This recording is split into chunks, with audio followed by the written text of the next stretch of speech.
The Life Triumphant, Mastering the Heart and Mind. By James Allen. Foreword. Every being lives in his own mental world. His joys and sorrows are the creations of his own mind, and are dependent upon the mind for their existence.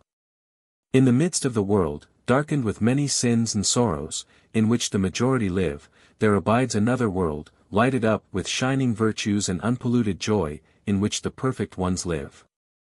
This world can be found and entered, and the way to it is by self-control and moral excellence. It is the world of the perfect life, and it rightly belongs to man, who is not complete until crowned with perfection. The perfect life is not the far-away, impossible thing that men who are in darkness imagine it to be. It is supremely possible, and very near and real. Man remains a craving, weeping, sinning, repenting creature just so long as he wills to do so by clinging to those weak conditions. But when he wills to shake off his dark dreams and to rise, he arises and achieves. James Allen. Hail to thee, man divine! The conqueror. Of sin and shame and sorrow, no more weak. Worm-like and groveling art thou, no, nor wilt thou again bow down to things that weak. Scourgings and death upon thee. Thou dost rise. Triumphant in thy strength, good, pure and wise. How do you find this book? Any thoughts about the book or the author? Any suggestion for improvement? Please take a moment to share your thoughts in a comment. If you like it, share it with your friends who might enjoy it as well. Subscribe to keep in touch. Visit CompleteAudiobooks.com for more quality content. 1. Faith and Courage. For those who will fight bravely and not yield, there is triumphant victory over all the dark things of life. I state this at the beginning, that the reader may know there is no uncertainty about it. In the course of this book I shall show what are the elements, in character and conduct, which go to build up the life of calm strength and superlative victory. To stand face to face with truth. To arrive, after innumerable wanderings and pains, at wisdom and bliss, not to be finally defeated and cast out, but ultimately to triumph over every inward foe, such is man's divine destiny, such his glorious goal. And this, every saint, sage, and savior has declared. In the present stage of the life of humanity, comparatively few reach this place of triumph, though all will reach it at last. Yet there is a glorious company of perfect ones who have attained in the past. And their number is being added to with each succeeding age. Men are as yet learners in the school of life, and most men die learners. But there are some who, in this life, through fixity of purpose and strenuous fighting against darkness, pain, and ignorance, acquire a right knowledge of life and pass joyfully beyond the pupil stage. Man is not to remain forever a schoolboy in the universe, to be whipped for follies and errors. When he wills and wishes, he can set his mind upon his task and master the lessons of life, becoming a confident and skilled scholar, living in understanding and peace, and not in ignorance and misery. The sorrows of life are profound and deeply rooted, but they can be fathomed and rooted out. The passions and emotions of human nature are, in their ungoverned state, overwhelming and painfully conflicting, but they can be so softened down, harmonized, and wisely directed and understood, as to become obedient servants for the outworking of enlightened purposes. The difficulties of life are great, its battle fierce, and its wished-for issues are uncertain and elusive, so much so, that every hour men and women are breaking down under the strain. Yet these conditions have no objective and arbitrary existence. In their true nature they are subjective and purely mental, and can be transcended. There is no inherent and permanent evil in the universal order. And the mind can be lifted up to the moral altitude where evil can touch it no more. A steadfast faith in an eternal and universal justice, in an overruling good, is the prelude to the life triumphant. The man who aims to become strong, serene, and steadfast at heart must, at the onset, have no doubt that the heart of life is good. He who is to gaze upon the cosmic order and experience the rapture of emancipation must realize that there is no disorder in his life but that which he creates. This realization is difficult, so prone is the mind, in its imperfect stages, to self-pity and self-justification, but it can be attained, and must be attained by him who is to live the freed life. At first it must be believed, and the belief must be adhered to, until it ripens into realization and knowledge. The sufferings of life are greatly reduced when they are accepted as disciplinary experiences, and the man of faith does so accept them. The sufferings of life are transcended and put away when all experiences are accounted good, and are utilized in the development of character, and the man of knowledge does so regard and utilize them. Faith is the gray dawn which precedes the full and perfect day of knowledge. Without it there can be no attainment of strength, no permanent security of heart. The man of faith does not succumb when difficulties present themselves. He does not despair when troubles overtake him. However steep and dark his path may seem, he looks forward to a brighter pathway ahead. He sees a destination of rest and light beyond. They who have no faith in the triumph of good ignominiously succumb to the elements of evil. And this must be so, for he who does not elevate good, elevates evil, and, seeing evil as the master of life, he receives the wages of evil. There are those who, having yielded to defeat in the battle of life, talk thoughtlessly about the wrongs they have suffered at the hands of others. They believe, and try to make others believe, that they would have been successful or rich or famous but for the treachery and villainy of those about them. They tell, for the 1000th time, how they have been deceived, defrauded, and degraded by others. They imagine that they themselves are all trust, all innocence, all honesty and good nature, and that nearly everyone else is all that is bad and malicious. They tell how they would have been just as prosperous and honored as others if they had been as selfish as those others. And that their great drawback, and the chief source, in themselves, of their failures, is that they were born with too great an endowment of unselfishness. Such self-praising complainers cannot distinguish between good and evil, and their faith in human nature and the goodness of the universe is dead. Looking upon others, they have eyes for evil only. Looking upon themselves, they see only suffering innocence. Rather than discover any evil in themselves, they would have all humanity bad. In their hearts they have enthroned the wretched demon of evil as the Lord of life, and see in the course of things only a selfish scramble in which the good is always crushed and the evil rises triumphant. Blind to their own folly, ignorance, and weakness, they see nothing but injustice in their fate, nothing but misery and wretchedness in their present condition. He who would have even a useful and successful life, yet alone a spiritually noble and victorious one, must at once root out and cast away this wretched condition of mind that negates all that is good and pure, and gives preeminence to all that is base and impure. Misfortune, misery and defeat most surely await the man who believes that dishonesty, deceit and selfishness are the best weapons whereby to achieve a successful life. What courage and strength can a man develop, and what quiet and happiness can he enjoy, who believes that in order to keep pace with others he must continually deny and discourage the better qualities of his nature?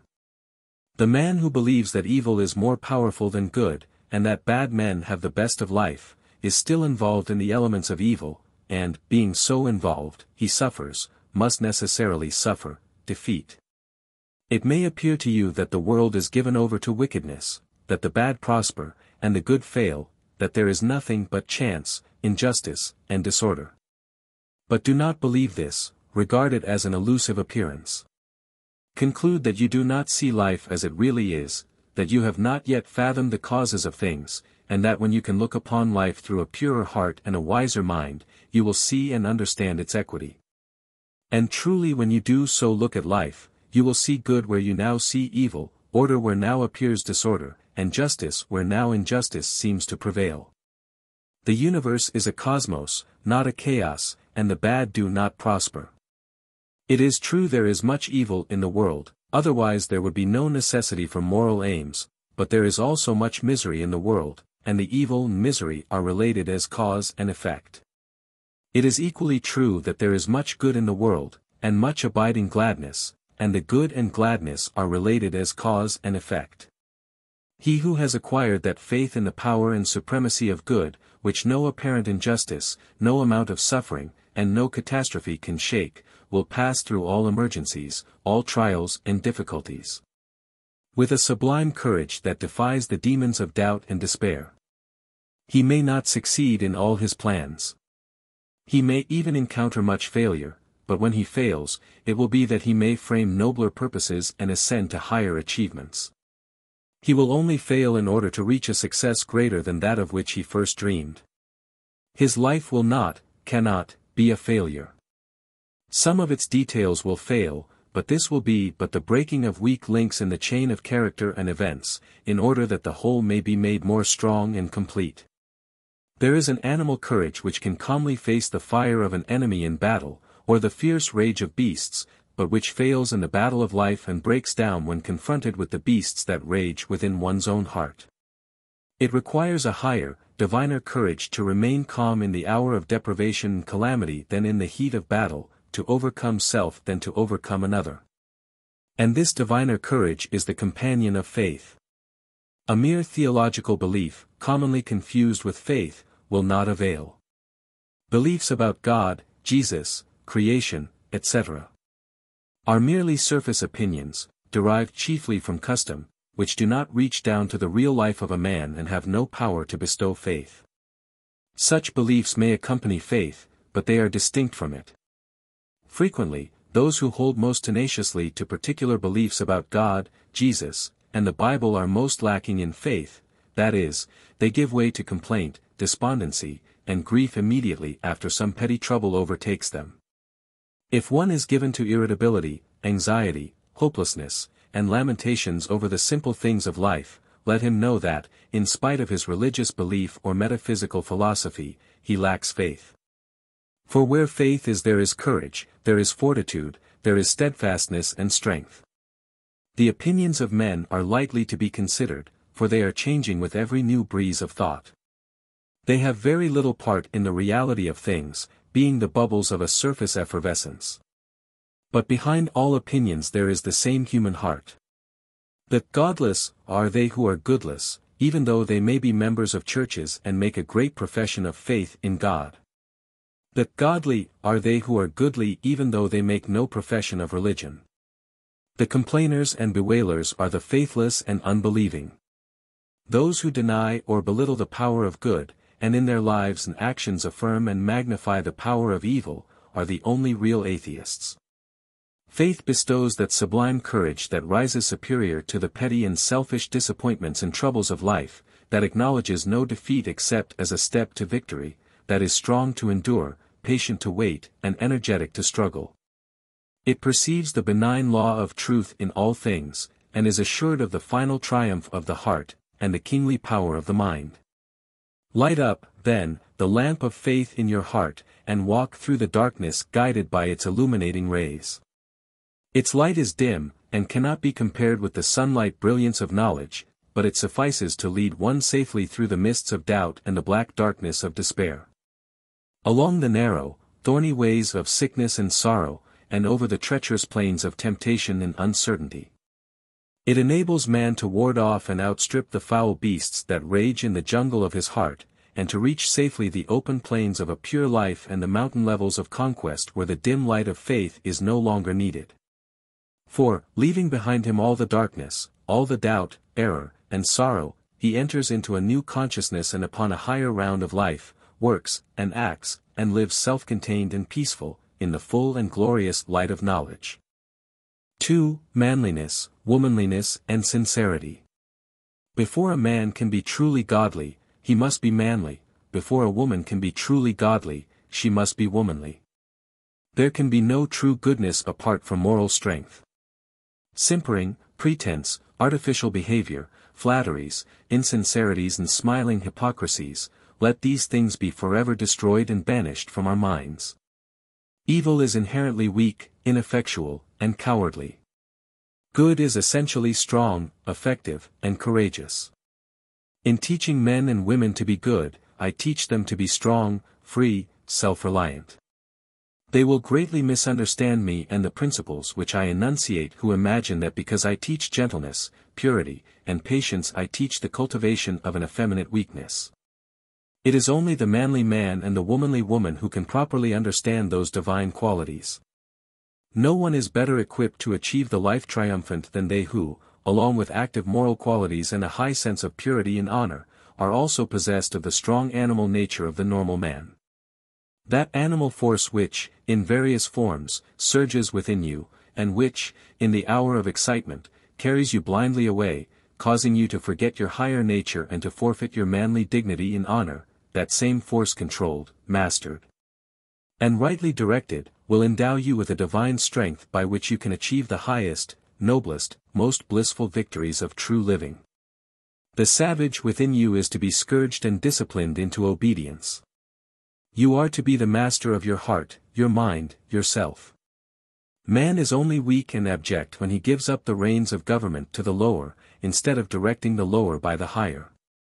Your passions are to be your servants and slaves, not your masters. See that you keep them in their places, duly controlled and commanded, and they shall render you faithful, strong, and happy service. You are not vile. There is no part of your body or mind that is vile. Nature does not make mistakes. The universe is framed on truth. All your functions, faculties, and powers are good, and to direct them rightly is wisdom, holiness, happiness, to direct them wrongly is folly, sin, and misery. Men waste themselves in excesses. In bad tempers, hatreds, gluttonies, and unworthy in unlawful pleasures, and then blame life. They should blame themselves. A man should have more self-respect than to abuse his nature in any way. He should command himself always. Should avoid excitement and hurry, should be too noble to give way to anger, to resent the actions and opinions of others, or fruitlessly to argue with an abusive and cantankerous assailant.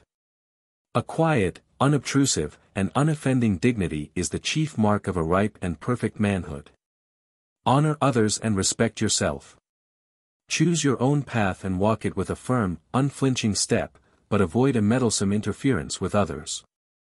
In the true man opposing qualities are blended and harmonized, a yielding kindness accompanies an unbending strength. He adapts himself gently and wisely to others without sacrificing the steadfast principles upon which his manhood is built. To have that iron strength that can go calmly to death rather than yield one jot of truth, along with that tender sympathy that can shield the weak and mistaken enemy, is to be manly with a divine manhood. Be true to the dictates of your own conscience, and respect all who do the same, even though their conscience should lead them in a direction the reverse of your own. One of the most unmanly tendencies is to pity another because he chooses opinions or religion contrary to those of oneself. Why pity a man because he is an agnostic, or an atheist, or a Buddhist, or a Christian? Because he does not hold this opinion or that belief. Such pity should be rightly named contempt. It is the office of pity to feel for the weak, the afflicted, and the helpless. Pity never says, "I pity you," it does kind deeds. It is superciliousness that professes pity for the strong, the self-reliant, for those who have the courage to mark out their own path and to walk it boldly. Why should he be forced to hold my opinion or yours? If what I say and do appeal to his reason and conscience as right, then he will be one with me and will work hand in hand with me. But if my work be not his work, he is none the less a man. He has his duty, though it not be my duty. When I meet one who is self-respecting, and who dares to think for himself, I will salute him as a man, and not harbor in my heart a contemptible pity for him, because, indeed, he rejects my conclusions. If we are to be responsible, self-acting beings in a law-begotten universe, let us be masters of our own wills, and respect the free will of others. If we are to be strong and manly, let us be large-hearted and magnanimous. If we are to triumph over the miseries of life, let us rise superior to the pettiness of our nature. Men weep in their weakness, and cry out in misery of heart and degradation of mind. How plain, then, is the way of emancipation! How sublime the task of triumph! Be master of yourself. Eliminate weakness. Exorcise the mocking fiend, selfishness, in whom is all weakness and wretchedness. Do not pander to unnatural cravings, to unlawful desires, or to morbid self-love and self-pity. Give them no quarter, but promptly stamp them out with disciplinary decision and strength. A man should hold himself, as it were, in the hollow of his hand. He should be able to take up and to lay down. He should know how to use things, and not be used by them. He should neither be the helpless captive of luxury nor the whipped slave of want, but should be self-contained and self-sufficient, master of himself under all conditions. He must train and direct his will in the way of self-mastery, which is the way of obedience, obedience to the law of his nature. Disobedience to law is the supreme evil in man, the source of all his sin and sorrow. In his ignorance he imagines he can triumph over law and subdue the wills of others. He thus destroys his power. Man can triumph over his disobedience, over ignorance, sin, egotism, and lawlessness. He can conquer self. And herein lies his manly strength and divine power. He can comprehend the law of his being, and obey it as a child obeys the will of its father. He can sit the crowned king of all his functions and faculties, using them wisely in unselfish service, and not as instruments of selfishness and greed. There is no bad habit that he cannot uproot, no sin that he cannot subdue, no sorrow that he cannot comprehend and conquer. Let a man then know his worth, and keep things under his feet. Let him not peep or steal, or skulk up and down with the air of a charity boy or an interloper, in the world which exists for him. A manly self-reliance is not only compatible with, but is the accompaniment of, a divine humility. A man is only arrogant and egotistic when he usurps authority over others. He cannot claim nor exercise too great an authority over himself. Strong self-command, with gentle consideration for others, combine to make the truly manly man. To begin with, a man must be honest, upright, sincere. Deceit is the blindest folly. Hypocrisy is the weakest thing on earth. In trying to deceive others, a man most of all deceives himself. A man should be so free from guile, meanness, and deceit as to be able to look everybody in the face with a clear, open, unflinching gaze, free from shame and confusion, and with no inward shrinking or misgivings. Without sincerity a man is but a hollow mask, and whatsoever work he attempts to do, it will be lifeless and ineffectual. Out of a hollow vessel nothing but the sound of hollowness can come, and from insincerity nothing but empty words can proceed. Many are not consciously hypocrites, yet fall victims, thoughtlessly, to little insincerities which undermine happiness and destroy the moral fabric of their character. Some of these people go regularly to their place of worship. They pray daily, year after year, for a purer heart and life, yet come from their devotions to vilify an enemy, or, worse still, to ridicule or slander an absent friend for whom, when they meet him or her, they will have nothing but smiles and smooth words. The pitiful part of it is that they are totally unconscious of their insincerity, and when their friends desert them, they speak complainingly of the faithlessness and hollowness of the world, and of people generally. And tell you sadly that there are no true friends in this world. Truly, for such there are no abiding friendships. For insincerity, even if not seen, is felt, and those who are incapable of bestowing trust and truth, cannot receive it. Be true to others, and others will be true to you. Think well of an enemy, and defend the absent friend. If you have lost faith in human nature, discover where you have gone wrong yourself. In the Confucian code of morals sincerity is one of the 5 great virtues, and Confucius thus speaks of it. It is sincerity which places a crown upon your lives. Without it, our best actions would be valueless. The seemingly virtuous, mere hypocrites, and the shining light which dazzles us with its splendor, but a poor passing gleam ready to be extinguished by the slightest breath of passion. To be pure in mind, you must be free from self-deception, you must hate vice as you would a disagreeable odor, and love virtue as you would some beautiful object. There can be no self-respect without it, and this is why the superior man must be guarded in his hours of solitude. The worthless man secretly employs his idle moments in vicious acts, and there is no limit to his wickedness. In the presence of the pure he plays the hypocrite, and puts forward none but his good qualities. Yet how does this disguise hide him when his true character is revealed to the first scrutinizing glance?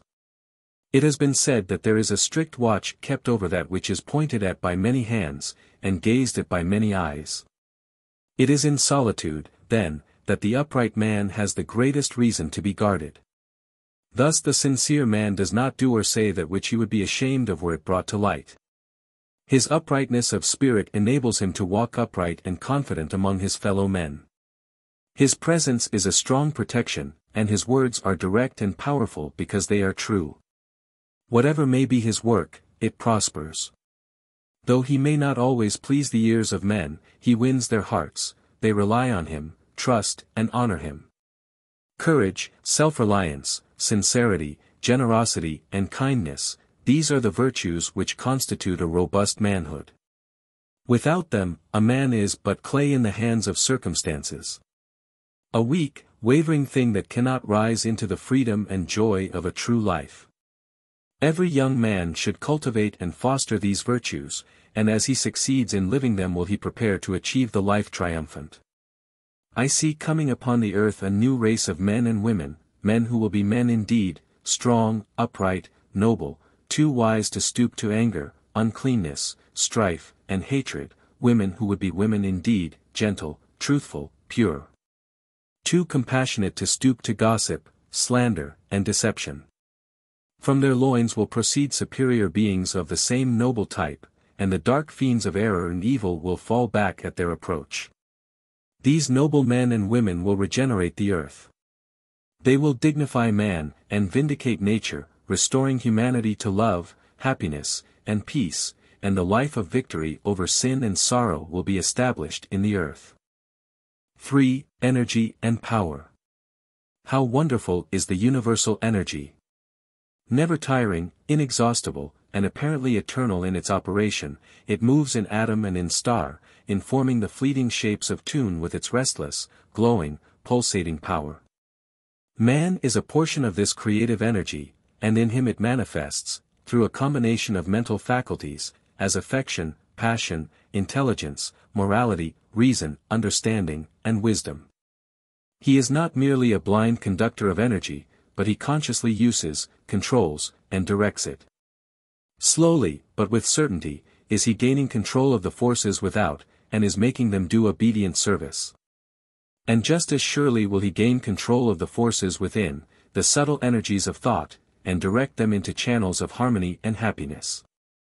Man's true place in the cosmos is that of a king, not a slave, a commander under the law of good and not a helpless tool in the reign of evil. His own body and mind are the dual dominion over which he is to reign, a lord of truth, the master of himself, the wise user and controller of his store of pure, eternal, creative energy. Let him walk the earth unashamed, strong, valiant, tender, and kind, no longer prostrate in self-abasement, but walking erect in the dignity of perfect manhood. Not groveling in selfishness and remorse, nor crying for pardon and mercy, but standing firm and free in the sublime majesty of a sinless life. Long has man regarded himself as vile, weak, and unworthy, and has been content to remain so.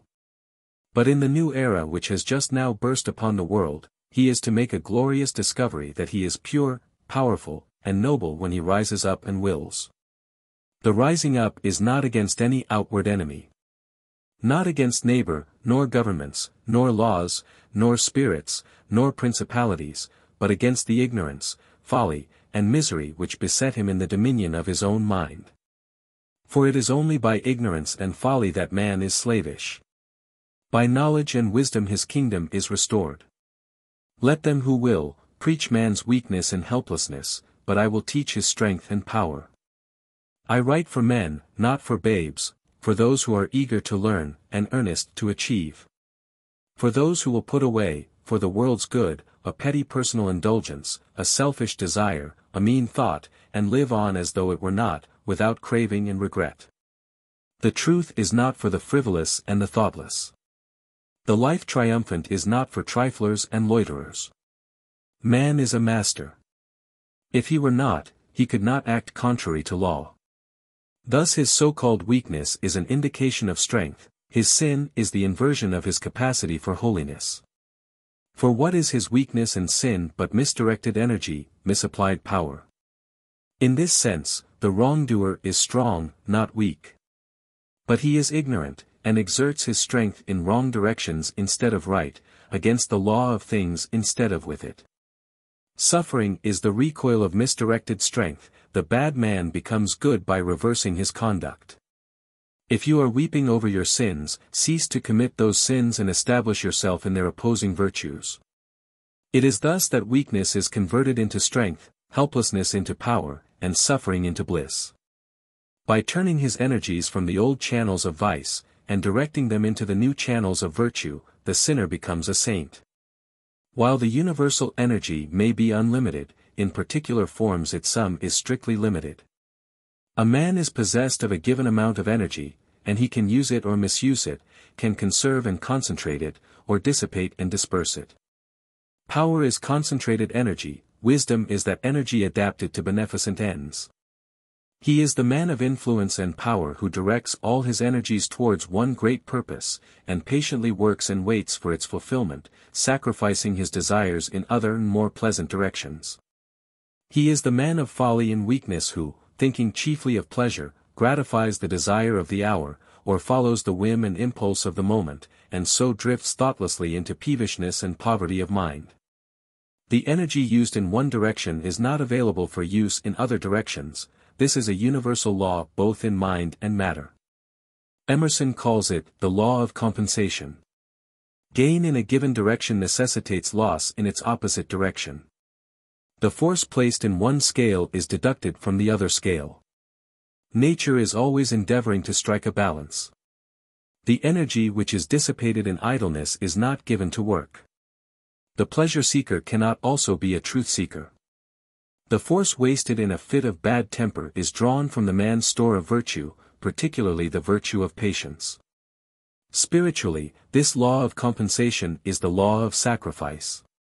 Selfish pleasure must be sacrificed if purity is to be gained. Hatred must be yielded up if love is to be acquired, vice must be renounced if virtue is to be embraced. Earnest men soon discover that if they are to accomplish anything that is successful, strong, and enduring, in worldly, intellectual, or spiritual channels, they must curb their desires, and sacrifice much that seems sweet. Yea, even much that seems important. Hobbies, bodily and mental indulgences, enticing companionships, alluring pleasures, and all work that does not tend to some central purpose in his life must be sacrificed by the man of strong resolve. He opens his eyes to the fact that time and energy are strictly limited, and so he economizes the one and concentrates the other. Foolish men waste their energies in swinish ease and gluttonous indulgence, in frivolous pleasures and empty talk, in hateful thoughts and irritable outbursts of passion, in vain controversy and meddlesome interference. They then complain that many are more fortunately equipped than they are for a useful, successful, or great life, and they envy their honored neighbor who has sacrificed self to duty, and has devoted all his energies to the faithful performance of the business of his life. He who is just, speaks the truth, and does what is his own business, him the world will hold dear. Let a man attend to his own business, concentrating all his energies upon the perfect accomplishment of the task of his life, not stepping aside to condemn or interfere with the duties of others, and he will find life simple, strong, and happy. The universe is girt with goodness and strength, and it protects the strong and the good. Evil and weakness are self-destructive. Dissipation is annihilation. All nature loves strength. I see no inherent cruelty in the survival of the fittest. It is a spiritual as well as a natural law. The stronger qualities of the beast are the fittest to evolve a higher type. The nobler moral qualities in man are his emancipators, and it is well that they should dominate and ultimately crush out the ignoble tendencies. Most certain it is that he who gives dominion to the lower, courts destruction, and does not survive, either in the struggle of life without or the battle of truth within. The life given to the lower is lost to the higher. Yea, it is finally lost also to the lower, and so all is lost, for evil is ultimately nothingness. But the life given to the higher is preserved, and is not lost to anything, for, while it sacrifices much that the world holds precious, it does not sacrifice anything that is precious in reality. The untrue and worthless must perish, and he who consecrates himself to the good and the true is content that they should perish, and so at last he stands where sacrifice ends, and all is gain, such a one survives in the struggle of life without. And he conquers in the battle of truth within. First, then, be strong. Strength is the firm basis on which is built the temple of the triumphant life. Without a central motive and fixed resolve, your life will be a poor, weak, drifting, unstable thing. Let the act of the moment be governed by the deep abiding purpose of the heart. You will act differently at different times, but the act will not be wrong if the heart is right. You may fall and go astray at times, especially under great stress, but you will quickly regain yourself, and you will grow wiser and stronger, thereby, so long as you guide yourself by the moral compass within. And do not throw it away to gratify indulgence and give yourself up to uncertain drifting. Follow your conscience. Be true to your convictions. Do at the moment what you regard as right, and put away all procrastination, vacillation, and fear. If you are convinced that in the performance of your duty under certain circumstances the severest measures are necessary, carry out those measures, and let there be no uncertainty about it. Err on the side of strength rather than weakness. The measures you adopt may not be the best, but if they are the best you know, then your plain duty is to carry them out. By so doing you will discover the better way, if you are anxious for progress, and are willing to learn.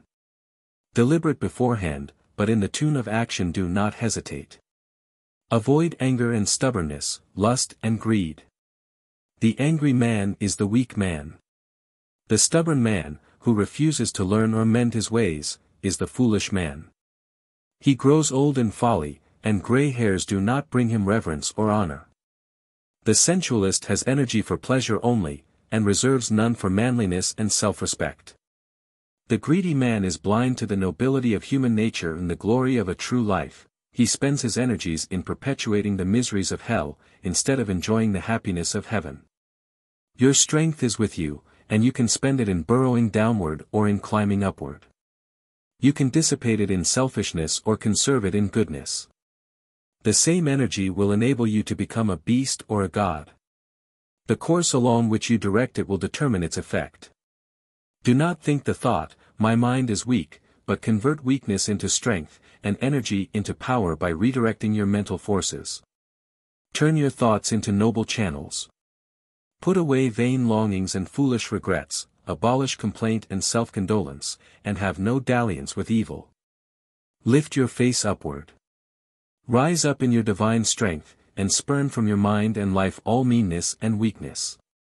Do not live the false life of a whining slave, but live the true life of a conquering master. 4. Self-control and happiness. When mental energy is allowed to follow the line of least resistance, and to fall into easy channels, it is called weakness.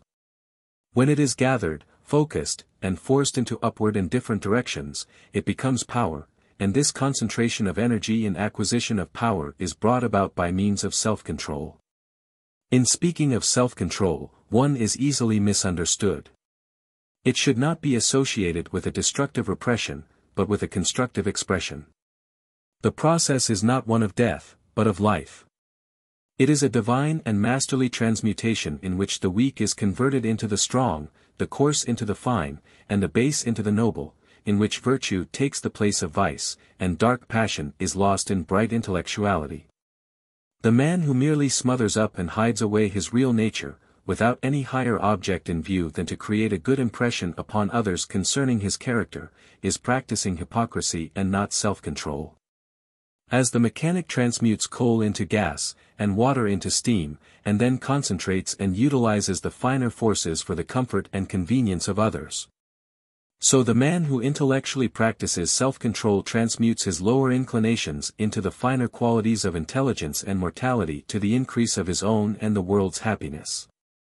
A man is happy, wise, and great in the measure that he controls himself. He is wretched, foolish, and mean in the measure that he allows his animal nature to dominate his thoughts and actions.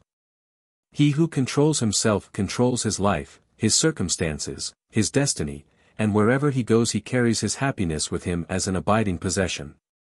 He who does not control himself, is controlled by passions, by his circumstances, and his fate, and if he cannot gratify the desire of the moment, he is disappointed and miserable.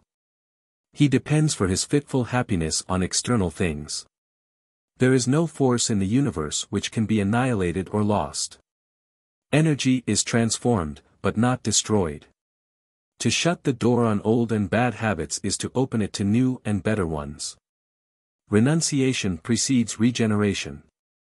Every self-indulgence, every forbidden pleasure, every hateful thought renounced is transformed into something more purely and permanently beautiful. Where debilitating excitements are cut off, there spring up rejuvenating joys. The seed dies that the flower may appear, the grub perishes, but the dragonfly comes forth. Truly, the transformation is not instantaneous, nor is the transition a pleasant and painless process. Nature demands effort and patience as the price of growth. In the march of progress, every victory is contested with struggle and pain, but the victory is achieved, and it abides. The struggle passes, the pain is temporary only. To demolish a firmly fixed habit, to break up a mental tendency that has become automatic with long use, and to force into birth and growth a fine characteristic or lofty virtue, to accomplish this necessitates a painful metamorphosis. A transitional period of darkness, to pass through which patience and endurance are required. This is where men fail. This is where they slip back into their old, easy, animal ruts, and abandon self-control as too strenuous and severe. Thus they fall short of permanent happiness, and the life of triumph over evil is hidden from their eyes. The permanent happiness which men seek in dissipation, excitement, and abandonment to unworthy pleasure is found only in the life which reverses all this, the life of self-control. So far as a man deviates from perfect self-command, just so far does he fall short of perfect happiness. He sinks into misery and weakness, the lowest limit of which is madness, entire lack of mental control, the condition of irresponsibility. In so far as a man approximates to perfect self-command, just so near does he approach to perfect happiness, and rise into joy and strength. So glorious are the possibilities of such divine manhood, that no limit can be set to its grandeur and bliss. If a man will understand how intimately, how inseparably, self-control and happiness are associated, he has but to look into his own heart, and upon the world around, to find there the joy-destroying effects of uncontrolled tendencies. Looking upon the lives of men and women, he will perceive how the hasty word, the bitter retort, the act of deception, the blind prejudice and foolish resentment bring wretchedness and even ruin in their train.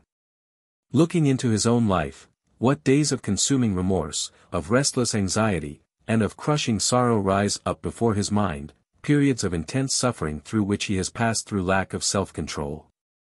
But in the right life, the well-governed life, the victorious life, all these things pass away. New conditions obtain, and purer, more spiritual instruments are employed for the achievements of happy ends. There is no more remorse, because there is no more wrongdoing. There is no more anxiety, because there is no more selfishness. There is no more sorrow, because truth is the source of action. The much desired thing which self pursues with breathless and uncontrolled eagerness, yet fails to overtake, comes unbidden, and begs to be admitted, to him who works and waits in perfect self-command. Hatred, impatience, greed, self-indulgence, vain ambitions, and blind desires, the instruments by which self shapes its ill-finished existence, what clumsy tools they are, and how ignorant and unskilful are they who employ them. Love, patience, kindness, self-discipline, transmuted ambitions, and chastened desires, instruments of truth, by which is shaped a well-finished existence, what perfect tools they are, and how wise and skilful are they who use them. Whatsoever is gained by feverish haste and selfish desire is attained in fuller measure by quietness and renunciation. Nature will not be hastened. She brings all perfection in due season. Truth will not be commanded. He has his conditions and must be obeyed. Nothing is more superfluous than haste and anger. A man has to learn he cannot command things, but that he can command himself. That he cannot coerce the wills of others, but that he can mold and master his own will, and things serve him who serve truth. People seek guidance of him who is master of himself. It is a little understood, yet simple and profound truth, that the man who cannot command himself under the severest external stress is unfit to guide others or to control affairs. It is the fundamental principle in the moral and political teachings of Confucius that, before attempting to govern affairs, a man should learn to govern himself. Men who habitually give way, under pressure, to hysterical suspicions, outbursts of resentment, and explosions of anger, are unfit for weighty responsibilities and lofty duties, and usually fail, sooner or later, even in the ordinary duties of life, such as the management of their own family or business. Lack of self-control is foolishness, and folly cannot take precedence over wisdom. He who is learning how to subdue and control his turbulent, wandering thoughts is becoming wiser every day. Though for a time the temple of joy will not be completed, he will gather strength in laying its foundations and building its walls. And the day will come when, like a wise master builder, he will rest at peace in the beautiful habitation which he has built. Wisdom inheres in self-control, and in wisdom is pleasantness and peace. The life of self-control is no barren deprivation, no wilderness of monotony. Renunciation there is, but it is a renunciation of the ephemeral and false in order that the abiding and true may be realized. Enjoyment is not cut off. It is intensified. Enjoyment is life, it is the slavish desire for it that kills. Is there anywhere a more miserable man than he who is always longing for some new sensation? Is there anywhere a more blessed being than he who, by self-control, is satisfied, calm, and enlightened? Who has most of physical life and joy, the glutton, the drunkard, and the sensualist who lives for pleasure only, or the temperate man who holds his body in subjection, considering its needs and obeying its uses? I was once eating a ripe, juicy apple as it came from the tree, and a man near me said, "I would give anything if I could enjoy an apple like that." I asked, "Why can't you?" His answer was, "I have drunk whiskey and smoked tobacco until I have lost all enjoyment in such things." In pursuit of elusive enjoyments, men lose the abiding joys of life. And as he who controls his senses has most of physical life, joy, and strength, so he who controls his thoughts has most of spiritual life, bliss, and power. For not only happiness, but knowledge and wisdom also are revealed by self-control. As the avenues of ignorance and selfishness are closed, the open gates of knowledge and enlightenment appear. Virtue attained is knowledge gained. The pure mind is an enlightened mind. He has well-being who controls himself well. I hear men speak of the monotony of goodness. If looking for things in the spirit which one has given up in the letter were goodness, then indeed would it be monotonous. The man of self-control does not merely give up his base pleasures, he abandons all longing for them. He presses forward, and does not look back, and fresh beauties, new glories, sublimer vistas await him at every step. I am astonished at the revelations which lie hidden in self-control, I am captivated by the infinite variety of truth, I am filled with joy at the grandeur of the prospect, I am gladdened by its splendor and its peace. Along the way of self-control there is the joy of victory, the consciousness of expanding and increasing power, the acquisition of the imperishable riches of divine knowledge, and the abiding bliss of service to humankind.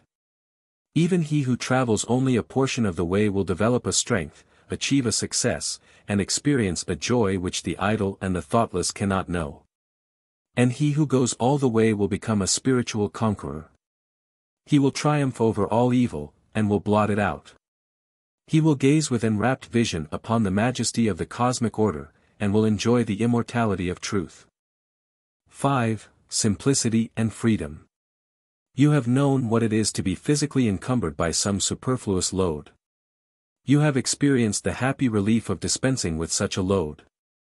Your experience illustrates the difference between a life burdened with a complexity of desires, beliefs, and speculations, and one rendered simple and free by the satisfaction of its natural needs. And a calm contemplation of the facts of existence, eliminating all argument and speculation. There are those who cumber their drawers, cupboards, and rooms with rubbish and clutter. To such an extent is this carried sometimes, that the house cannot be properly cleaned, and vermin swarms. There is no use for the rubbish, but they will not part with it, even though by so doing, they would also get rid of the vermin. But they like to think that it is there. Like to feel that they have got it, especially if they are convinced that nobody else has its like. They reason that it may be of some use someday, or it may become valuable. Or it brings up old associations which they occasionally resuscitate and take a paradoxical pleasure in sorrowing over. In a sweet, methodical, well-managed house, such superfluities, bringing with them dirt, discomfort, and care, are not allowed to accumulate. Or should they have accumulated, they are gathered up and consigned to the fire and the trash bin, when it is decided to cleanse and restore the house, and give it light, comfort, and freedom. In a like manner men hoard up in their minds mental rubbish and clutter, cling tenaciously to it, and fear its loss. Insatiate desires, thirsty cravings for unlawful and unnatural pleasures. Conflicting beliefs about miracles, gods, angels, demons, and interminable theological complexities, hypothesis is piled upon hypothesis, speculation is added to speculation, until the simple, beautiful, all-sufficient facts of life are lost to sight and knowledge beneath the metaphysical pile. Simplicity consists in being rid of this painful confusion of desires and superfluity of opinions, and adhering only to that which is permanent and essential. And what is permanent in life? What is essential? Virtue alone is permanent. Character is essential. So simple is life when it is freed from all superfluities and rightly understood and lived that it can be reduced to a few unmistakable, easy to understand, though hard to practice principles. And all great minds have so simplified life. Buddha reduced it to 8 virtues, in the practice of which he declared that men would acquire perfect enlightenment. And these 8 virtues he reduced to one, which he called compassion. Confucius taught that the perfection of knowledge was contained in 5 virtues, and these he expressed in one which he called reciprocity, or sympathy. Jesus reduced the whole of life to the principle of love. Compassion, sympathy, love, these 3 are identical. How simple they are, too! Yet I cannot find a man who fully understands the depths and heights of these virtues, for who so fully understood them would embody them in practice. He would be complete, perfect, divine. There would be nothing lacking in him of knowledge, virtue, and wisdom. It is only when a man sets earnestly to work to order his life in accordance with the simple precepts of virtue, that he discovers what piles of mental rubbish he has hoarded up, and which he is now compelled to throw away. The exactions, too, which such a course of conduct make upon his faith, endurance, patience, kindness, humility, reason, and strength of will, are, until the mind approaches the necessary condition of purity and simplicity, painful in their severity. The clearing out process, whether of one's mind, home, or place of business, is not a light and easy one, but it ends in comfort and repose. All complexities of detail, whether in things material or mental, are reducible to a few fundamental laws or principles by virtue of which they exist and are regulated. Wise men govern their lives by a few simple rules. A life governed by the central principle of love will be found to be divinely consistent in all its details. Every thought, word, act, will fall into proper place, and there will be no conflict and confusion. What, asked the learned man of the Buddhist saint who had acquired a wide reputation for sanctity and wisdom, what is the most fundamental thing in Buddhism? The saint replied, the most fundamental thing in Buddhism is to cease from evil and to learn to do good. I did not ask you, said the learned man, to tell me what every child of 3 knows. I want you to tell me what is the most profound, the most subtle, and the most important thing in Buddhism.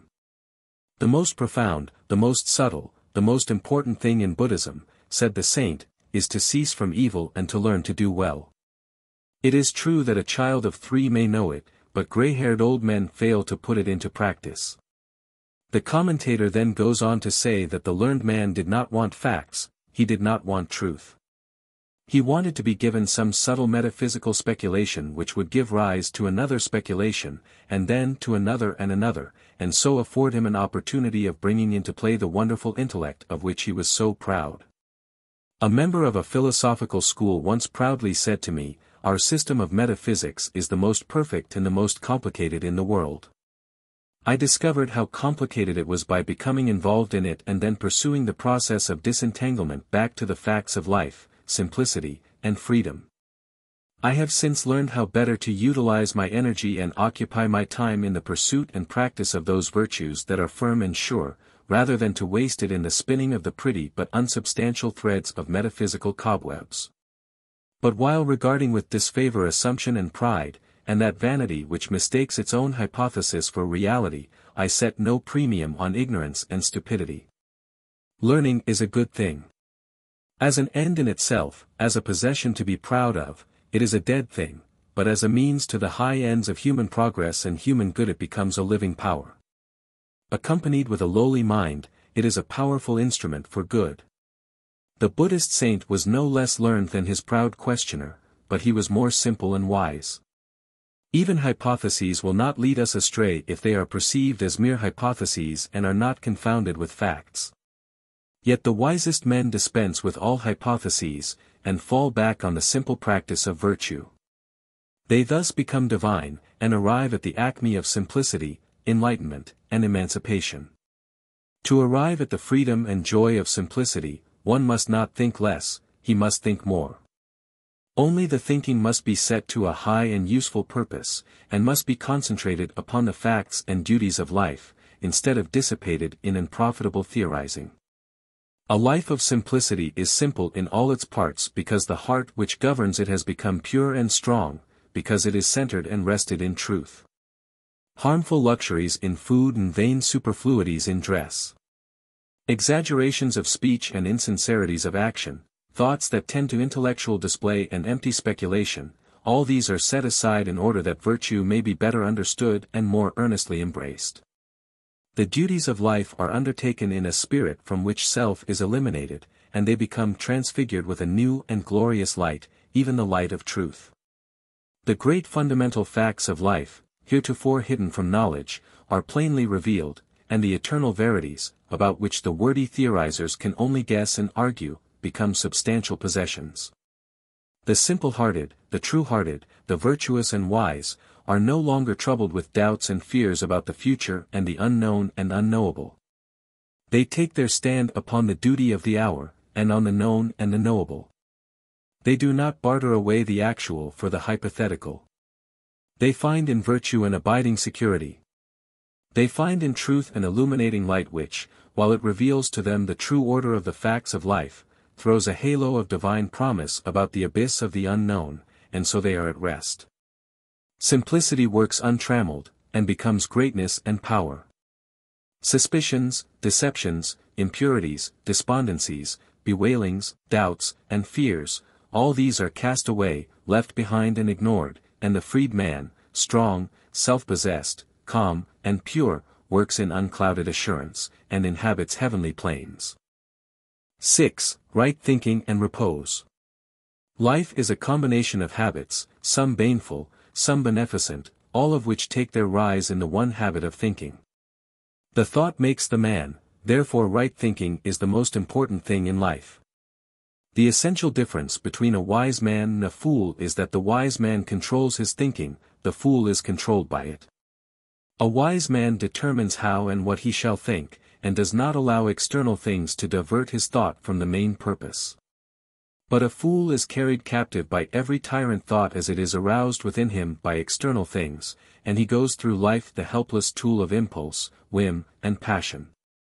Careless, slovenly thinking, commonly called thoughtlessness, is the companion of failure, wrongdoing, and wretchedness. Nothing, no prayers, no religious ceremonies, not even acts of charity, can make up for wrong thinking. Only right thinking can rectify a wrong life. Only the right attitude of mind towards men and things can bring repose and peace. The triumphant life is only for him whose heart and intellect are attuned to lofty virtue. He must make his thought logical, sequential, harmonious, symmetrical. He must mold and shape his thinking to fixed principles, and thereby establish his life on the sure foundation of knowledge. He must not merely be kind, he must be intelligently kind, must know why he is kind. His kindness must be an invariable quality, and not an intermittent impulse interspersed with fits of resentment and acts of harshness. He must not merely be virtuous under virtuous circumstances, his virtue must be of a kind that shall continue to shine with unabated light when he is assailed with vicious circumstances. He must not allow himself to be hurled from the throne of divine manhood by the shocks of fate or the praise and blame of those around him. Virtue must be his abiding habitation, his refuge from the whirlwind and the storm. And virtue is not only of the heart, it is of the intellect also, and without this virtue of the intellect, the virtue of the heart is imperiled. Reason, like passion, has its vices. Metaphysical speculations are the riot of the intellect, as sensuality is the riot of the affections. The highest flights of speculation, pleasing as they are, reveal no place of rest, and a strained mind must return to facts and moral principles to find that truth which it seeks. As the soaring bird returns for refuge and rest to its nest in the rock, so must the speculative thinker return to the rock of virtue for surety and peace. The intellect must be trained to comprehend the principles of virtue, and to understand all that is involved in their practice. Its energies must be restrained from wasteful indulgence in vain subtleties, and be directed in the path of righteousness and the way of wisdom. The thinker must distinguish, in his own mind, between reality and assumption. He must discover the extent of his actual knowledge. He must know what he knows. He must also know what he does not know. He must learn to discriminate between belief and knowledge, error and truth. In his search for the right attitude of mind which perceives truth, and works out a wise and radiant life, he must be more logical than logic. More merciless in exposing the errors of his own mind than the most sarcastic logician is in exposing the errors of the minds of others. After pursuing this course of discrimination for a short time, he will be astonished to find how small is the extent of his actual knowledge, yet he will be gladdened by its possession, for small as it is the pure gold of knowledge. And what is better, to have a few grains of gold hidden away in tons of ore, where it is useless, or to extract the gold and throw away the ore? As the miner sifts away bushels of dull earth to find the sparkling diamond, so the spiritual miner, the true thinker, sifts away from his mind the accumulation of opinions, beliefs, speculations, and assumptions to find the bright jewel of truth which bestows upon its possessor wisdom and enlightenment. And the concentrated knowledge which is ultimately brought to light by this sifting process is found to be so closely akin to virtue that it cannot be divided from it, cannot be set apart as something different. In his search for knowledge Socrates discovered virtue. The divine maxims of the great teachers are maxims of virtue. When knowledge is separated from virtue, wisdom is lost. What a man practices, that he knows. What he does not practice, that he does not know. A man may write treatises or preach sermons on love, but if he treats his family harshly, or thinks spitefully of his enemy, what knowledge has he concerning love? In the heart of the man of knowledge there dwells a silent and abiding compassion that shames the fine words of the noisy theorist. He only knows what peace is whose heart is free from hatred, who lives in peace with all. Cunning definitions of virtue only serve to deepen ignorance when they proceed from vice-stained lips. Knowledge has a deeper source than the mere memorizing of information. That knowledge is divine which proceeds from acquaintance with virtue. The humility which purges the intellect of its empty opinions and vain assumptions also fortifies it with a searching insight and invincible power. There is a divine logic which is indistinguished from love. The reply, "He that is without sin among you, let him cast the first stone," is unanswerable logic. It is also perfect love. The wrong thinker is known by his vices, the right thinker is known by his virtues. Troubles and unrest assail the mind of the wrong thinker, and he experiences no abiding repose. He imagines that others can injure, snub, cheat, degrade and ruin him.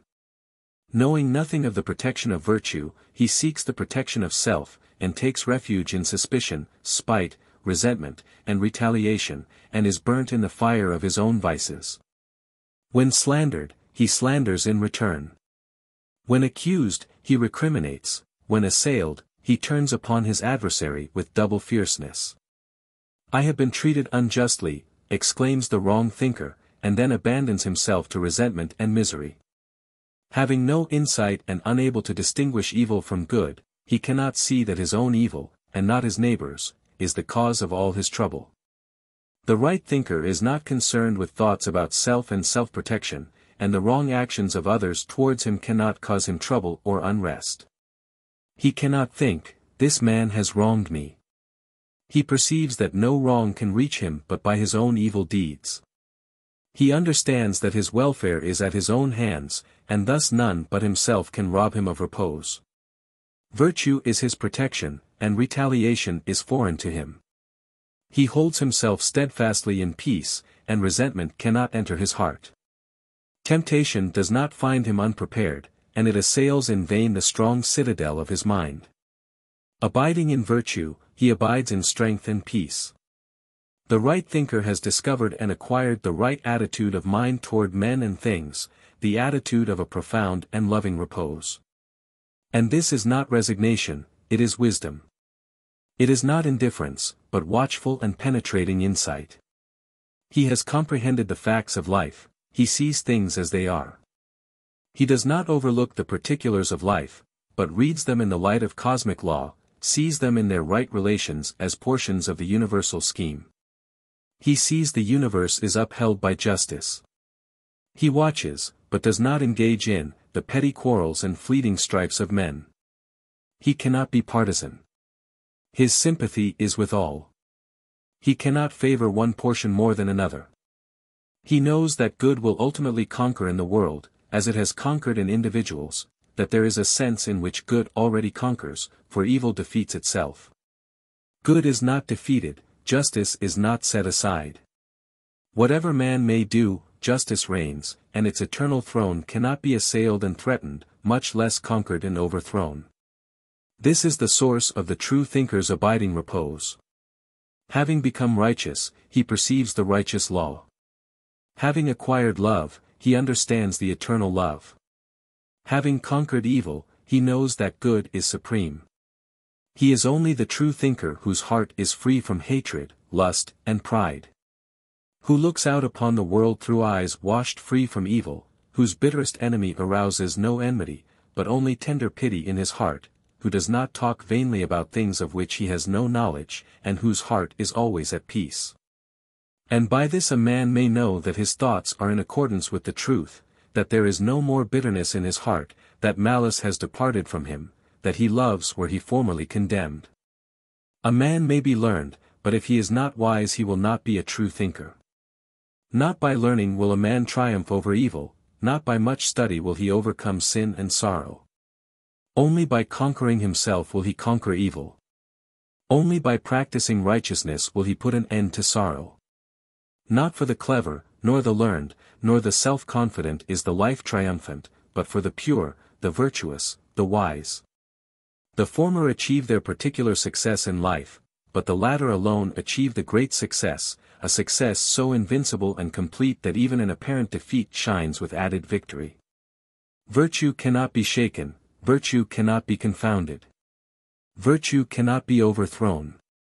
He who thinks in accordance with virtue, who acts righteously, whose mind is the servant of truth, he it is who conquers in life and in death. For virtue must triumph, and righteousness and truth are the pillars of the universe. 7. Calmness and Resource. He who has truth is always self-possessed. Hurry and excitement, anxiety and fear have no place in the purified mind and the true life. Self-conquest results in perpetual calm. Calmness is the radiant light which adds a luster to all the virtues. Like the nimbus round the head of the saint, it surrounds virtue with its shining halo. Without calmness a man's greatest strength is but a kind of exaggerated weakness. Where is a man's spiritual strength, where indeed, is his ordinary manly strength, who loses his balance with almost every petty disturbance from without? And what enduring influence can a man have who forgets himself in sinful abandonment or unseemly rage in the hour of temptation and crisis? The virtuous put a check upon themselves, and set a watch upon their passions and emotions. In this way they gain possession of the mind, and gradually acquire calmness. And as they acquire calmness, they acquire influence, power, greatness, abiding joy, and fullness and completeness of life. Those who do not put a check upon themselves, whose emotions and passions are their masters, who crave excitement and race after unholy pleasures, these are not yet fit for a life of joyful victory, and can neither appreciate nor receive the beautiful jewel of calmness. Such may pray for peace with their lips, but they do not desire it in their hearts, or the word peace may only mean to them another kind of periodic pleasure which they desire to enjoy. In the life of calm there are no fitful periods of sinful excitement followed by reactionary hours of sorrow and remorse. There are no foolish elations followed by equally foolish depressions. No degrading actions followed by misery and loss of self-respect.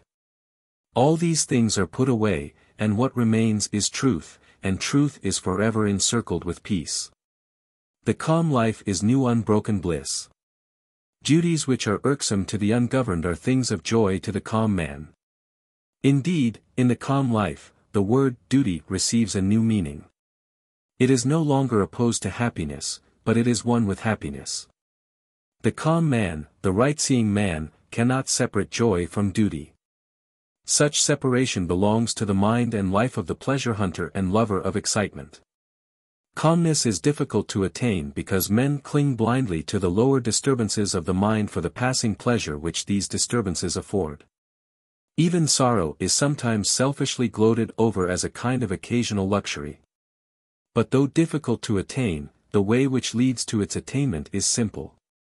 It consists of abandoning all those excitements and disturbances which are opposed to it, and fortifying one's self in these steadfast virtues, which do not change with changing events and circumstances, which have no violent reactions, and which therefore bestow perpetual satisfaction and abiding peace. He only finds peace who conquers himself, who strives, day by day, after self-possession, greater self-control, greater calmness of mind. One can only be a joy to himself and a blessing to others in the measure that he has command of himself. And such self-command is gained only by persistent practice. A man must conquer his weaknesses by daily effort. He must understand them and study how to eliminate them from his character. If he continues to strive, not giving way, he will gradually become victorious. Each little victory gained, though there is a sense in which no victory can be called little, will be so much more calmness acquired and added to his character as an eternal possession. He will thus make himself strong, capable, and blessed, fit to perform his duties faultlessly, and to meet all events with an untroubled spirit. But even if he does not, in this life, reach that supreme calm which no shock can disturb, he will become sufficiently self-possessed and pure to enable him to fight the battle of life fearlessly, and to leave the world a little richer for having known the goodness of his presence. By constantly overcoming self, a man gains a knowledge of the subtle intricacies of his mind, and it is this divine knowledge which enables him to become established in calmness. Without self-knowledge there can be no abiding peace of mind, and those who are carried away by tempestuous passions cannot approach the holy place where calmness reigns. The weak man is like one who, having mounted a fiery steed, allows it to run away with him, and carry him whithersoever it wills. The strong man is like one who, having mounted the steed, governs it with a masterly hand, and makes it go in whatever direction, and at whatever speed he commands. Calmness is the crowning beauty of a character that has become, or is becoming, divine, and is restful and peace-giving to all who come in contact with it. Those who are still in their weakness and doubt, find the presence of the calm mind restful to their troubled minds, inspiring to their faltering feet, and rich with healing and comfort in the hour of sorrow. For he who is strong to overcome self is strong to help others. He who has conquered soul weariness is strong to help the weary on the way. That calmness of mind, which is not disturbed or overthrown by trials and emergencies, or by the accusations, slanders, and misrepresentations of others, is born of great spiritual strength. It is the true indication of an enlightened and wise understanding. The calm mind is the exalted mind. Divinely gentle and externally strong is that man who does not lose his serenity, nor forget his peace when falsehoods and indignities are heaped upon him. Such calmness is the perfect flower of self-control. It has been slowly and laboriously gained, by patiently passing through the fires of suffering, by subjecting the mind to a long process of purification. The calm man has discovered the spring of both happiness and knowledge within himself, and it is a spring that can never run dry. His powers are at his full command, and there is no limit to his resources. In whatever direction he employs his energies, he will manifest originality and power.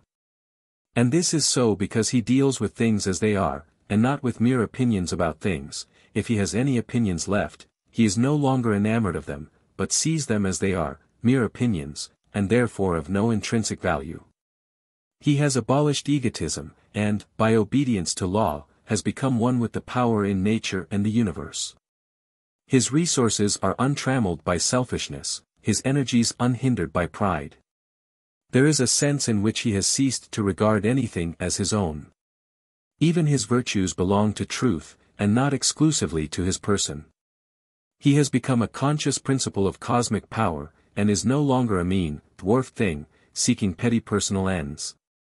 And having put away self, he has put away the greed, the misery, the troubles and fears which belong to self.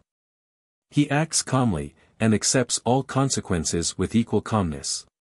He is efficient and accurate, and perceives all that is involved in any undertaking. He does not work blindly, he knows that there is no chance of favor. The mind of the calm man is like the surface of a still lake, it reflects life and the things of life truly. Whereas, the troubled mind, like the troubled surface of the lake, gives back a distorted image of all things which fall upon it. Gazing into the serene depths within him, the self-conquered man sees a just reflection of the universe. He sees the cosmic perfection, sees the equity in his own lot. Even those things which are regarded by the world as unjust and grievous, and which formerly appeared so to him, are now known to be the effects of his own past deeds, and are therefore joyfully accepted as portions of the perfect whole. Thus his calmness remains with him with its illimitable fund of resource in joy and enlightenment. The calm man succeeds where the disturbed man fails. He is fit to deal with any external difficulty, who has successfully grappled with the most intricate difficulties and problems within his own heart. He who has succeeded in governing the within is best equipped to govern the without. The calm mind perceives a difficulty in all its bearings and understands best how to meet it. The disturbed mind is the lost mind. It has become blind, seeing not whither to go, but only feeling its own unhappiness and fear. The resources of the calm man are superior to all incidents which may befall him. Nothing can alarm him, nothing can find him unprepared, nothing can shake his strong and steadfast mind. Wheresoever duty may call him, there will his strength manifest itself, there will his mind, free from the frictions of self, exhibit its silent and patient power. Whether he be engaged in things worldly or things spiritual, he will do his work with concentrated vigor and penetrating insight. Calmness means that the mind is harmoniously adjusted, perfectly poised. All its extremes once so antagonistic and painful are reconciled, merged into one grand central principle with which the mind has identified itself. It means that the runaway passions are tamed and subjected, the intellect is purified, and the will is merged into the cosmic will. That is, it is no longer centered upon narrow personal ends, but is concerned with the good of all. A man is not wholly victorious until he is perpetually calm. While passing things disturb him, his understanding is unripe, his heart is not altogether pure. A man cannot advance in the triumph of life while he flatters and deceives himself. He must awake, and be fully alive to the fact that his sins, sorrows, and troubles are of his own making, and belong to his own imperfect condition. He must understand that his miseries have their root in his own sins, and not in the sins of others. He must strive after calmness as the covetous man strives after riches, and he must not rest satisfied with any partial attainment. He will thus grow in grace and wisdom, in strength and peace, and calmness will descend upon his spirit as the refreshing dew descends upon the flowers. Where the calm mind is, there is strength and rest, there is love and wisdom. There is one who has fought successfully innumerable battles against self, who, after long toil in secret against his own failings, has triumphed at last. 8. Insight and Nobility. In the pursuit and practice of virtue, there at last comes a time when a divine insight dawns upon the mind. It searches into the causes and principles of things, which, once attained, establishes its possessor firmly in virtue. It renders him invulnerable to the assaults of temptation, and invincible in his work for the world. When the understanding is ripened by the culture of virtue, vicious inclinations disappear, and wrongdoing becomes impossible. When individual conduct is perceived as an unbroken series of causes and effects, the perceiving mind finally decides for virtue, and the lower selfish elements are just cast away forever. Until a man perceives the just law which operates in human life, whatever virtue he may manifest at any given time, he is not firmly established in nobility of character, he is not fully armored with righteousness, and is not safely lodged in his final refuge. Not having acquired that perfect insight which knows good and evil and which perceives the effects of all deeds both good and bad, he breaks down when assailed by temptation at those points in his character which are not well fortified. Those which have, so far, dimmed his spiritual insight, and barred him from perfect vision. By thus breaking down, he discovers that within which has hindered him. And by setting to work to remove the hindrance, he ascends still higher in the scale of virtue, and approaches nearer to the perfect insight into the true order of life which makes a man divine. Under certain circumstances a man, held in restraint by the influence of friends, by custom and environment, and not by his own inherent purity and strength, will appear to have, and may believe he possesses, a virtue of which he knows nothing in reality.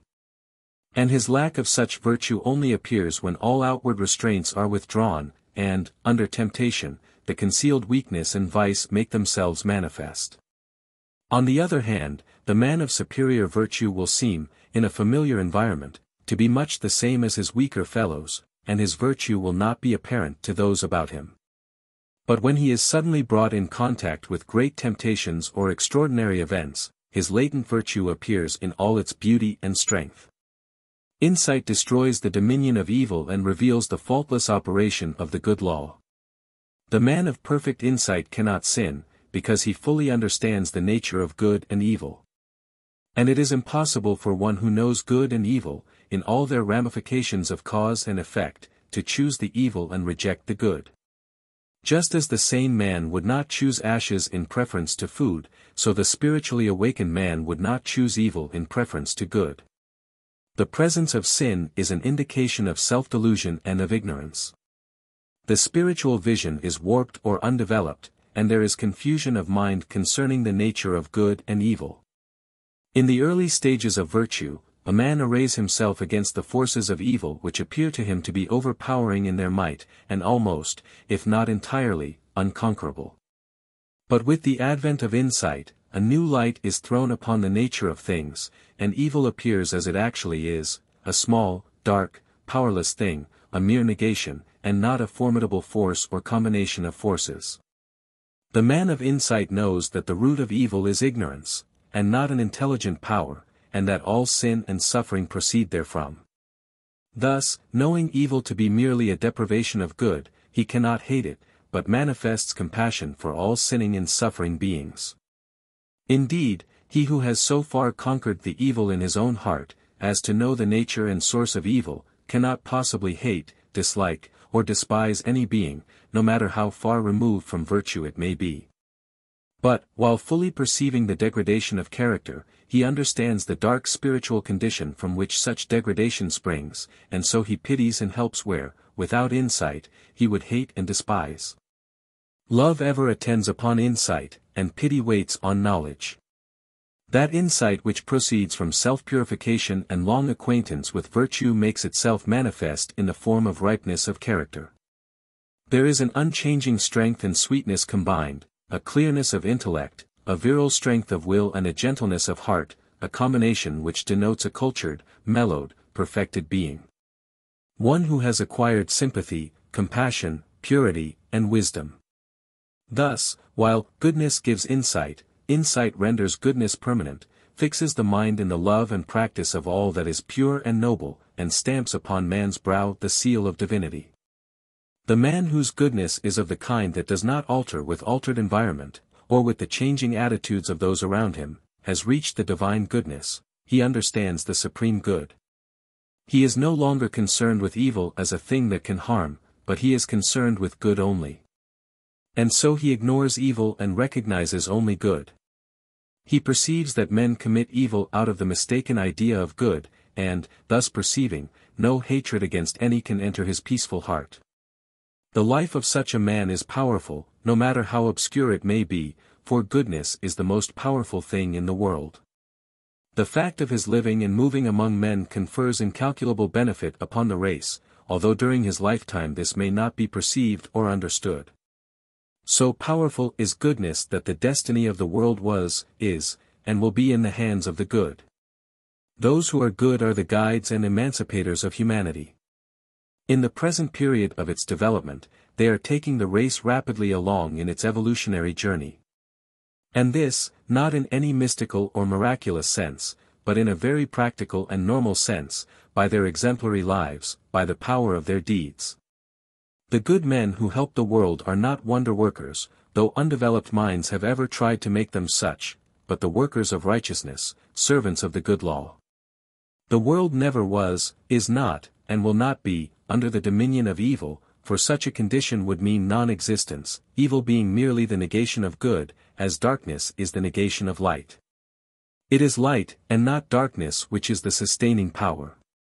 Evil is the weakest thing in the world, and cannot accomplish anything. The universe not only makes for good, the universe is good, and evil always falls short and fails. Insight is seeing in the light of truth, that light which is the revealer of all things.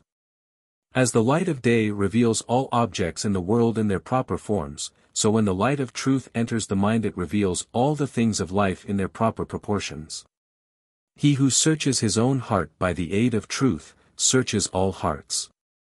He who, by long searching, has perceived the perfect law which is operative in his mind, has revealed the divine law which is the stay and substance of the universe. Insight disperses error and puts an end to superstition. Sin is the only error, men attack each other's beliefs and remain in ignorance. When they get rid of their own sins they will become enlightened. Superstition springs from sin. Looking through darkened eyes, men see evil things which are delusions of ignorance, conceiving in their hearts unlawful things, their imagination is troubled with monsters and terrors which have no existence in reality. Where there is pure insight there is no fear. Devils, demons, wrathful and jealous gods, vampires and evil spirits, and all the hideous host of the ideological monsters, have vanished from the universe along with the feverish nightmare which gave them birth. And before the rapt gaze of the purified one there spreads a universe of orderly beauty and inviolate law. The man of insight lives in the beatific vision of the saints, not as a fleeting experience in a moment of exceptional purity, but as a constant, normal condition of mind. He has completed his long journey through self and sorrow, and is at peace. He has conquered, and is glad. He sees all the sin, misery, and pain that are in the world more plainly and vividly than other men. But he now sees it as it is in its cause, inception, growth, and fruitage, not as it appeared to him when he was blindly involved in it, and his mind was distorted by impurities. He watches the growth of beings, from the immature to the mature, through periods of change and pain, with tender compassion and solicitude, as the mother watches the growth of her child through the helpless period of its infancy. He sees justice operating in all things. While men are waxing wrathful over the triumph of wrong, he knows that wrong has not triumphed, but is brought to naught. He sees the overruling right which, though concealed from worldly eyes, remains forever unshaken. He sees the littleness, the puny weakness, the blind folly of evil as compared with the majesty, the invincible power, and the all-seeing wisdom of good. And thus, knowing and seeing, his mind is finally fixed in that which is good. He is devoted to truth, and his delight is in the doing of righteousness. When insight is born in the mind, reality stands revealed, not a metaphysical reality distinct from the universe. Not a speculative reality other than the things of life, but the reality of the universe itself, the reality of things in themselves. Insight is triumphant over change and decay, for it perceives the abiding in change, the eternal in the transient, the immortal in the things which pass away. And herein is the meaning of that fixed nobility of character of the saints and sages, and superlatively, of the great teachers of the race, that they perceive and abide in reality. They know life in its completion. They understand and obey the righteous law. Having conquered self, they have conquered all delusions, have triumphed over sin, they have triumphed over sorrow, having purified themselves, they see the perfect cosmos. He who chooses the right, the pure, the good, and clings to them through all misunderstandings, insults, and defeat, reaches, at last, the place of insight, and his eyes open upon the world of truth. Then his painful discipline is ended. The lower conditions no more affect him or cause him sorrow. Purity and joy abide with him, and the universe again rejoices in the triumph of good, and hails another conqueror. 9. Man the Master. By the mastery of self, a distinct form of consciousness is evolved which some would call divine. It is distinguished from that ordinary human consciousness, which craves personal advantages and gratifications on the one hand, and is involved in remorse and sorrow on the other. This divine consciousness concerns itself with humanity in the universe, with eternal verities, with righteousness, wisdom, and truth, and not with pleasures, protection, and preservation of the personality. Not that personal pleasure is destroyed, but that it is no longer craved and sought, it no longer takes a foremost place. It is purified, and it is received as the effect of right thought and action, and is no longer an end in itself. In divine consciousness there is neither sin nor sorrow.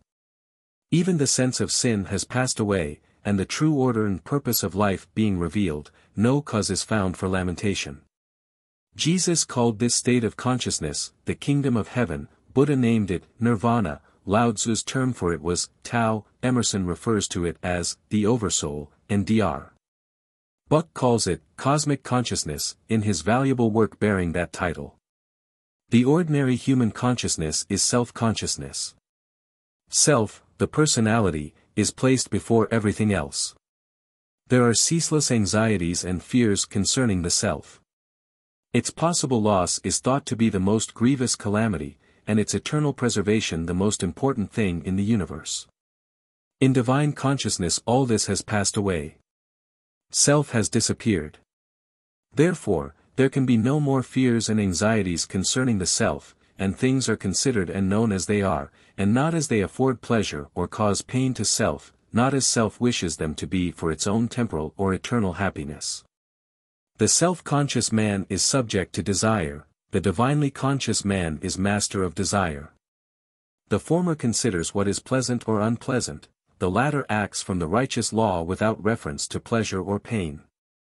The race is passing through self-consciousness to divine consciousness, through the slavery of self, with its sense of sin and shame, to the freedom of truth, with its sense of purity and power. The great teachers and saviors of the race have already attained. In former existences they have already passed through all forms of self-consciousness, and now, having subjugated self, have become divinely conscious. They have reached the summit of evolution on this earth, and have no further need to be reborn in the self-conscious form. They are masters of life. Having conquered self, they have acquired the supreme knowledge. Some of them are worshipped as God because they manifest a wisdom and a consciousness which is quite distinct from the normal self-consciousness of humanity, and which is therefore regarded with, and surrounded by, incomprehensible mystery. Yet, in this divine consciousness there is no mystery, but, on the contrary, a transparent simplicity which becomes apparent when the confusions of self are dispersed. The abiding gentleness, the sublime wisdom, the perfect calm of the great teachers, qualities which appear supernatural when viewed from the self-consciousness state, are seen to be simple and natural when the first glimmering of divine consciousness dawns in the mind. And such divine consciousness does not appear until a high degree of morality is attained by self-conscious man. Man becomes divinely conscious, divinely wise, divinely gentle and strong in the measure that he subdues and dominates within, those passions by which humanity is subdued and dominated. The divine master is one who has attained mastery over self. The abiding nobility, beneficent characteristics, and unobtrusive virtue which mark off the spiritually enlightened man from others, are the fruits of self-conquest. The logical outcome of a long struggle to master and comprehend those mental forces which the self-conscious man blindly obeys without understanding. Self-conscious man is a slave to self. Obeying self-centered inclinations, he is in submission to his passions, and to the sorrows and pains which allegiance to those passions inflict upon him. He is conscious of sin and sorrow, but sees no way out of these conditions. And so he invents theologies which he substitutes for effort, and which, while affording him fitful comfort through uncertain hope, leave him the easy victim of sin, and the willing prey of sorrow. Divinely conscious man is the master of self. He obeys truth and not self. He curbs and directs his inclinations and is conscious of a growing power over sin and sorrow.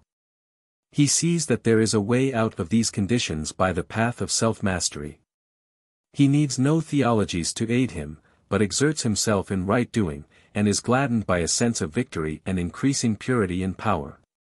When his mastery is complete, he has no inclinations but those which accord with truth.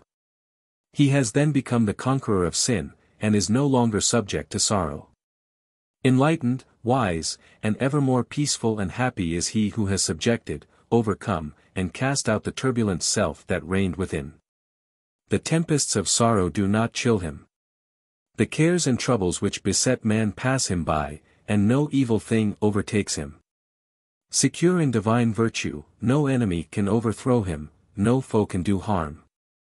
Kind and peaceful, no person, power, nor place can rob him of repose. There is no enemy but self, no darkness but ignorance, no suffering but that which springs from the insubordinate elements of one's own nature. No man is truly wise who is involved in likes and dislikes, wishes and regrets, desires and disappointments, sins and sorrow.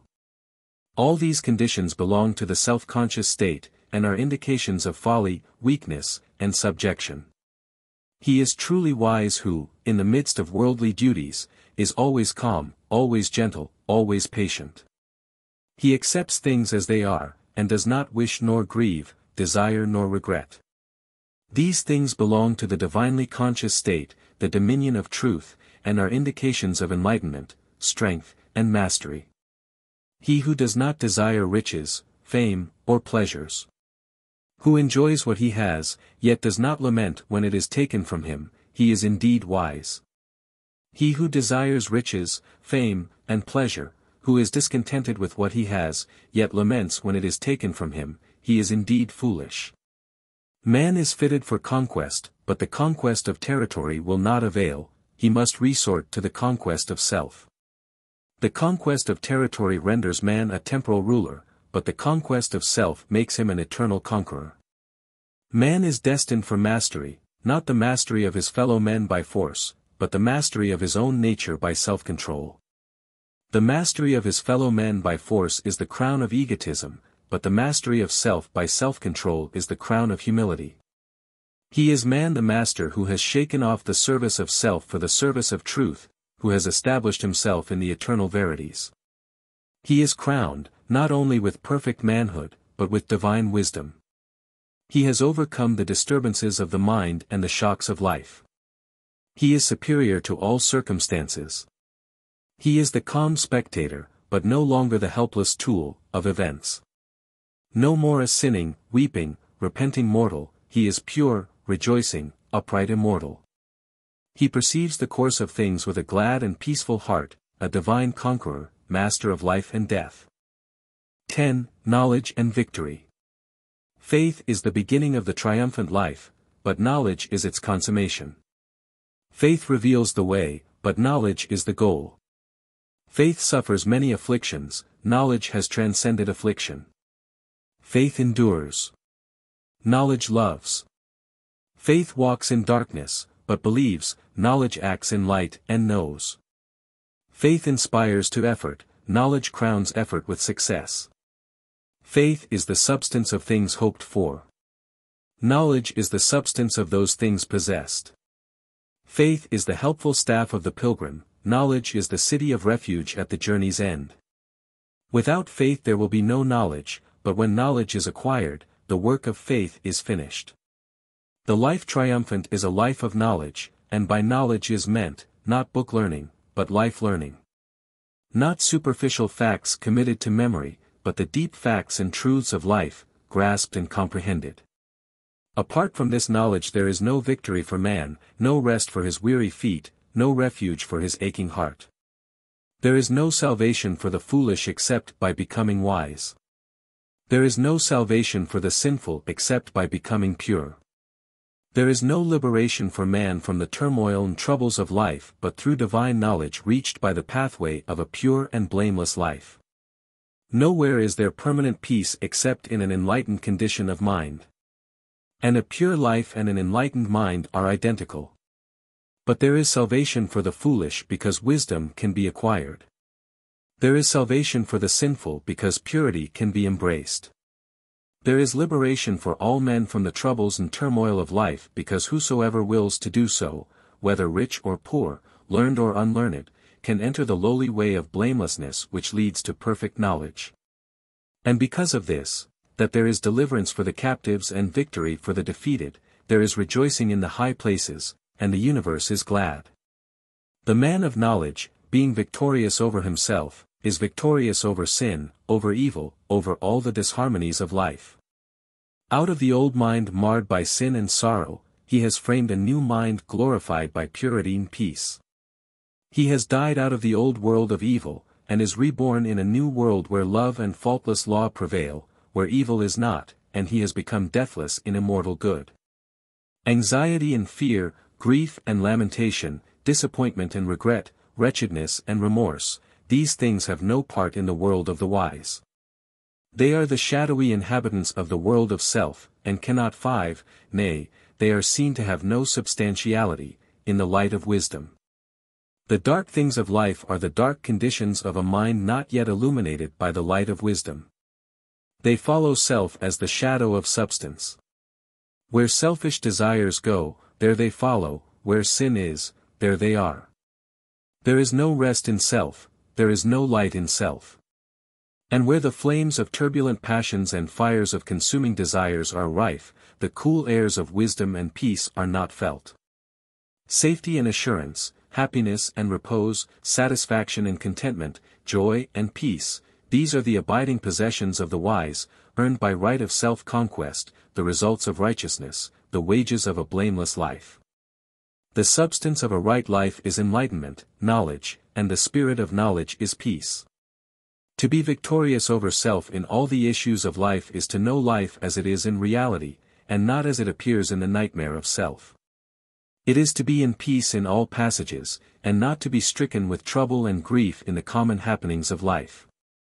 As the ripe scholar is no more troubled by incorrect work and lessons imperfectly done, and the painful reproof and punishment formerly inflicted by his teachers are left behind forever, so the perfected scholar in virtue, the wise man and woman, the enlightened doer of righteousness, is no more troubled with wrongdoing and folly, which are merely the imperfectly accomplished lessons of life, and the scourging of sorrow and remorse have passed away forever. The skilled scholar has no more doubt or fear concerning his ability. He has overcome and dispersed the ignorance of his intellect. He has attained to learning, and he knows that he has attained. And he so knows because, having undergone innumerable tests in the forms of lessons and examinations, he has at last proved his skill by passing successfully through the severest tests of scholarship. And now he no longer fears, but rejoices when severe tests are applied to prove his ability. He is capable, confident, and glad. Even so the skilled doer of righteousness is no more troubled with doubt and fear concerning his destiny. He has overcome and dispersed the ignorance of his heart. He has attained to wisdom, and he knows that he has attained. And he so knows because where he formerly failed and fell when tested by the wrong conduct of others, he now maintains his patience and calmness under the severest tests of accusation and reproof. Herein is the glory and victory of divine knowledge, that understanding the nature of deeds, both good and bad, the enlightened doer of good deeds no longer suffers through the bad deeds of others. Their actions towards him can never cause him pain and sorrow, nor rob him of his peace. Having taken refuge in good, evil can no more reach nor harm him. He returns good for evil, and overcomes the weakness of evil by the power of good. The man who is involved in bad deeds imagines that the bad deeds of others are powerful to do him injury and are filled with grievous harm against him. He is stung with pain and overwhelmed with sorrow, not for his own bad deeds, for these he does not see, but for the wrong deeds of others. Involved in ignorance, he has no spiritual strength, no refuge, and no abiding peace. The man victorious over self is the true seer. He is not the seer of spirits or supernatural phenomena, for such seeing is narrow and illusory. He is the seer of life as it is, both in its particular aspects and in its divine principles. The seer of the spiritual universe of cosmic law, cosmic love, and cosmic liberty. The man of knowledge and victory, who has shaken off the painful dreams of self, has awakened with a new vision which beholds a new and glorified universe. He is the seer of the eternal, and is blessed with perfect love and endless peace. He is lifted far above all sordid desires, narrow aims, and selfish love and hate, and being so lifted up he perceives the lawful course of things, and does not grieve when overtaken by the inevitable. He is above the world of sorrow, not because he has become cold and cruel, but because he abides in a love where no thought of self can enter, and where the well-being of others is all in all. He is sorrowless because he is selfless. He is serene because he knows that whatever he receives, it is good, and whatever is taken from him, that also is good. He has transmuted sorrow into love, and is filled with infinite tenderness and abounding compassion. His power is not violent, ambitious, worldly, but pure, peaceful, heavenly, and he is possessed of a hidden strength which knows how to stand and when to bend for the good of others and the world. He is a teacher, though he speaks but little. He is a master, yet he has no desire to rule others. He is a conqueror, but makes no attempt to subdue his fellow men.